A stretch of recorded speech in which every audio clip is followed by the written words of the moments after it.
Ladies and gentlemen, welcome to Talk Spicy. I'm Coach Gene Clemens. Thank you for joining me wherever you are joining me. Rate the show, comment, agree, disagree, but whatever you do, keep it spicy. 5-star ratings are appreciated. If you're joining me on the YouTube channel, make sure you like, make sure you subscribe. We are down in, I shouldn't say down, I shouldn't say over across since none of that actually exists. We are in Las Vegas, Nevada for Super Bowl week. I am so happy that I am here to be joined, to join all of the people that get to come here and celebrate what is the marquee event of the NFL season, the Super Bowl. As I knock things over in our our little spot here. Shout out to the Athletic for allowing me to come hang out with them and stay out their way while they do their thing. But shout out to them, and shout out to all of the Athletic fantasy people out there, Nando and the entire crew, for another fantastic season of fantasy. Stay tuned because I am going to be doing my Judge Gene right here down on Radio Row. If you look out, I've got the picture up. It's barren right now. It is barely a few people walking around. It is not the bustling metropolis that you would normally see, because I've got to get in where I can fit in at, and it is early right now.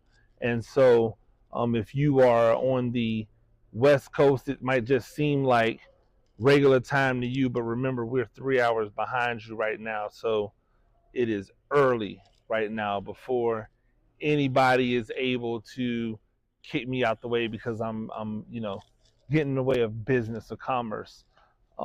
Shout out to Killer Mike. I want to start there. I want to say shout out to Killer Mike.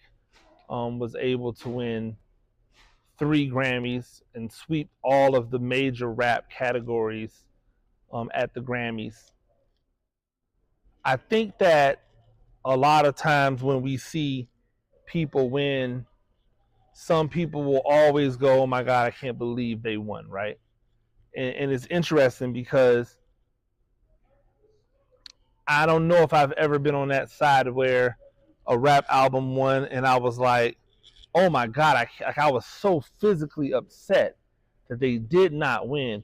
But people were like legitimately upset that the new album from Travis Scott didn't win. And I listened to that album. I actually listened to it a few times when it first came out. And here's the thing about the album. The album, it felt fire like the first time that I listened to it. I listened to it and I was like, yo, that's fly. And then I listened to it again, and it was interesting because every single time that I listened to the album, it got less and less relevant to me. But you know what I have been bumping non-stop constantly since the day it dropped? Killer Mike. I think it speaks to my age and Killer Mike's age and some of the things that he was saying in the raps. People get caught up in the whole, oh, well, he did this in Atlanta that messed up Stacey Abrams, or he doesn't really go as hard as he says he goes in his raps when it comes to activism and things. I just challenge any of you people who question Killer Mike and what he does is to counter it with what you're doing beyond what he does. Because there are a lot of people with platforms that don't even do anything. There are a lot of people with platforms that don't do a pinch of what Killer Mike has done, who don't even try, who's never even found it necessary, who never even found it worthwhile to them to even try. And so to watch people then criticize Killer Mike for maybe not being as radical as he might say, which I don't really understand because he's always just been willing to say what it is. I think it's interesting. I think it's interesting. I don't quite understand where people are coming from with their criticism. What I do understand is that Killer Mike made a fantastic album. He made a album a rap album that I would say is for grown-ups. That album's not for kids. That album's not for kids. They just don't understand a lot of the stuff that he's saying. I mean, songs like Slumber, you know what I'm saying? Like where he depicts having that young love and making those dumb decisions and then finding out that the girl that he liked is pregnant by a gangster. And so like, that's a rap for you. But then still going out and like seeing each other from time to time and getting it in because it was almost as if he was like taking my life and like repeating it and putting it in play. And I appreciated that. There were so many different things, grown man things about this album that I really appreciated. And I found myself going, if you can't respect that, your whole perspective is whack, right? And that brought me to the Jay-Z speech where Jay-Z talked. And I remember I was listening to the Joe Budden podcast, and on the podcast they were talking about the nominees for Album of the Year, and they had all decided that SZA should win the album. And then I think it was Ish that said, yeah, you know, but Taylor Swift is in there. And then they all kind of like stopped for a second, was like, nah, she ain't gonna win this one. But then they just all paused and with a very like uneasy laugh knew that there was a good chance that Taylor Swift could come and win that album. And lo and behold, here we are, right? And so like Jay-Z getting out there and calling out the Academy for getting it wrong and making a great point. How can somebody be the most decorated Grammy artist ever and never win Album of the Year? So you like all of her songs individually, but you don't like the collective album together? That's what you're saying. When you give her all of these awards, right? When you give her all of these Grammys, but you don't give her the Grammy, the one that says I'm tops. What does that say? What does that mean? And it's not an indictment on Taylor Swift. I love Taylor Swift. I get bagged on all the time. I love Taylor Swift. I like her and the person that I know, right? Because I don't really know her. I like the person that I know, and then I like the music. And I think that with both of them, you know, if you put the two together, she deserves everything that she's gotten. But I don't think it's far-fetched to say that she has been gifted some Grammys that probably should have went to Beyonce. You know, and so it's oh, and by the way, not just Beyonce, but other artists, because again, SZA's album this year was up and everybody thought SZA was going to win that album and she didn't win it.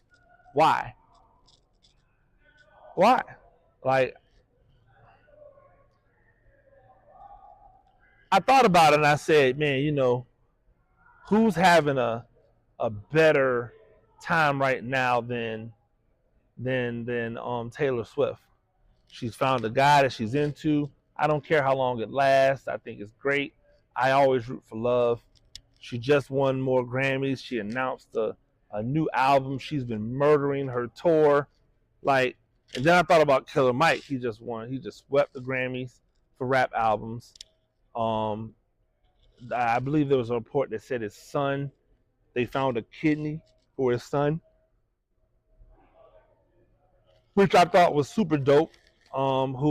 He's been suffering from kidney failure and now possibly going to get, you know, something that can prolong and allow him to lead a normal, healthy life. That's dope. He's probably having the greatest week ever, the greatest time in his life ever, all together. And here comes the police to arrest him on what everyone has reported is nothing more than a misdemeanor. Taking that guy out in handcuffs on that type of day. I don't care what happened. If he didn't like pull a gun on somebody, if he didn't threaten to kill someone and could not be controlled, that's the only way I could see you putting that man in handcuffs. Outside of that, you could have escorted him out. You could have told him, hey, you got to go. All of this stuff. What was the need to put him in handcuffs? And I don't like what Stephen A. Smith did, which was, and by the way, people do this a lot. And I really wish we would stop doing this in our society. In order to show that one thing was wrong, we have to bring up something else that didn't raise to that level. Like Will Smith caught a stray from Stephen A. Smith, and all Will Smith has done has been contrite and has tried to apologize and has tried to move on and be a better him in his life, and he can't, because every time something happens, people want to bring his name into it. Now, you might say that's partly his doing, but it's partly the way in which we think of things.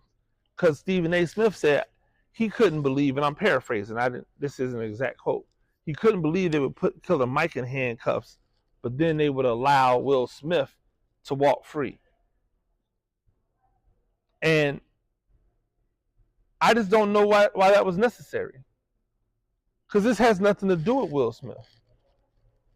Well, this has to do with the fact that Killer Mike should not have been put in handcuffs. So why are we bringing attention to other people instead of keeping the attention to where it needs to be, which is Killer Mike should have never been put in handcuffs. I don't like the way this stuff is happening. I don't like when people do it. It's annoying to me. I'm not with it. Last night we had Super Bowl opening night. That's where you get the big song and dance media day, right? Where all of the media entities come out, all the local stations, all of the influencers, all of the small media people like me. We all want to go out and ask questions of all of the players are available. It's a spectacle, right? And as I was at that tonight, as I was at that last night, getting ready to ask questions, I stopped and I said, this isn't my scene. This isn't what I'm here for. This isn't what I do, right? Because I think there's a lot of time to talk about other stuff, right? But it was just so many people there that I was like, you know what? There's media availability every single day. Every single day I get the opportunity to talk and ask questions and record, and this isn't my day. I don't want to be frazzled. There was 20-something thousand people in that stadium making a lot of noise. You could just see people trying to get audio levels down. It was, we bring you behind the curtain. It was just a lot. So I decided that I was just going to sit back and observe. I was just going to sit back and watch, sit back and look and see what was going on, see how people were moving. Here's what I would tell you. Number one, San Francisco's fans are out here. Right now, as of right now, like this morning, unless a bunch of Kansas City fans came in on a flight last night after media day, after opening night, Kansas City is owning Las Vegas. Now, I don't know if that's going to continue. Maybe the Kansas City fans have this thing down because they've been, so like all of this stuff really isn't their bag. They're here for the game. So maybe they're coming in on the back end of the week. But as of right now, San Francisco is out here in droves. And why not? You can drive here, right? Like, why wouldn't you? Just drive here. It's an easy drive. For them, So they're here. San Francisco 49er fans are here. There's a lot of media here, and it's funny. There's a lot of different types of media here, right? A lot of different types of media here. The Super Bowl brings out all of the beautiful media, right? The style and the flair and the like the beautiful media, they come out. People are women dressed to the nines, but it's a great like mixture of people that are dressed, dudes in suits, and then people like me in a jumpsuit, right? And then people in a polo and some jeans that look like they just like woke up off the couch. And the way people are moving are different. Some people are moving fast, man. They're boom, boom, boom. Some people are slow, methodical, picking their spots. Some people looking to get content up immediately, get it up as fast as possible, as fast as possible. Then there are others who are curating their things and then pointing out. But you know what I don't see a lot of that I'm hoping I see a lot of today that I didn't see much of yesterday is smiles. I didn't see a lot of smiles on Monday. I got in to here around like 11 o'clock. I was stuck at the airport for an hour because the president had everything shut down, and then I managed to work my way around and get my credentials, and I had all my bags, which was super heavy. And I found out something interesting about Las Vegas, at least about the Vegas Strip, is it's not really easy to just walk down the Strip because every block has these stairs that you have to take a catwalk over. And so I got a lot of work. Like my feet are on fire today from what I did yesterday. My legs are still sore from how many times I had to go up and down stairs yesterday. I learned some things about Vegas. I'm learning as I go. This is my first time here. But I didn't see a lot of smiles. Not a lot of smiles. And I'm not saying that people aren't happy to be here. I'm just saying that people were really like, they seemed locked in. And I'm hoping today that I'm going to get some smiles. I'm hoping today that I'm going to be able to see people happy. I'm going to be able to see people excited, enjoying themselves, having some fun. Like there's some great, if you're looking off at the picture on picture, there are some fantastic setups here. Wings on Air, that's sponsored by Bounty, has a super fly setup over there. DraftKings has a beautiful setup. FanDuel has a beautiful setup over there. NBC Sports looking good. The ESPN set for the Pat McAfee show. Like he has his own set. It's Pat McAfee's show over there. And that's all it is. Like, when was the last time you saw a ESPN set that was geared, catered, and specifically for one show and one show only? I'm looking around and I don't really see other sets anywhere for ESPN. Maybe they're set up somewhere else. CBS Sports are over there, but CBS Sports is fly. They got the fountains. They've got the whole side locked.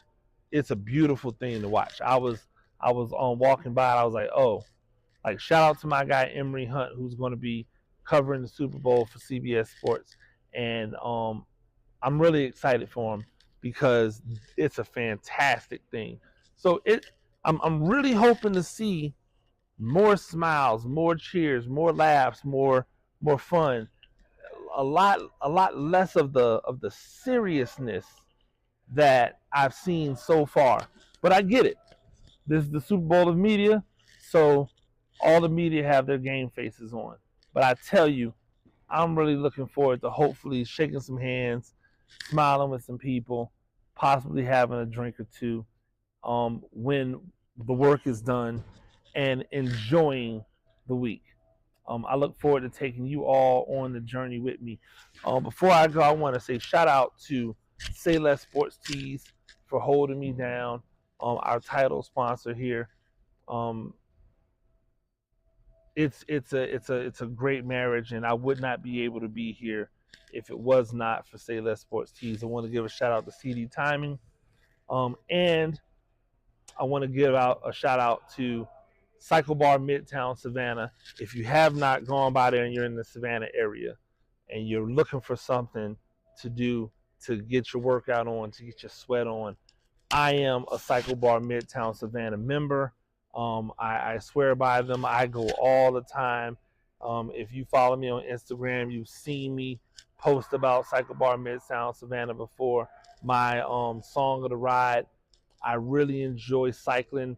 I've got some bad knees, and so with bad knees, running, not necessarily always the best thing. Heavy weightlifting, not always the best thing. But I still want to be heart healthy, and I know that this month, Cycle Bar is focused on being heart healthy. They want to get you heart healthy. I need anybody in the Savannah area to go ahead, come on out, start cycling with me. Let's make it a movement this year. Until next time, ladies and gentlemen, that's Talk Spicy. I'm Coach Gene Clemens. Do this thing a few times a week.